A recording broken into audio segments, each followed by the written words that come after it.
magpapalit po tayo nagpalit na po ako ng clutch lining.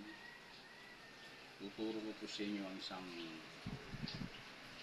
isang paraan para hindi na kayo mahirapang magkabit ng tatlong dahon na yan, dahil ako'y Honda Click, clutch lining ng Honda Click. May mga paraan kasi na hindi mo na kailangan pahirapan yung sarili.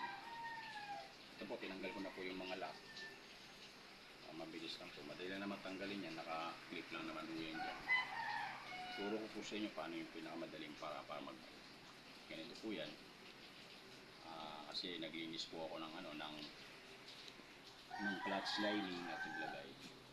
Turo ko sa inyo paano pagbalik ng tatlong dahon po na yan, hindi na po kayo gumagamit ng plies, long nose, para hindi po kayo pahirapan. Ganito lang po yan.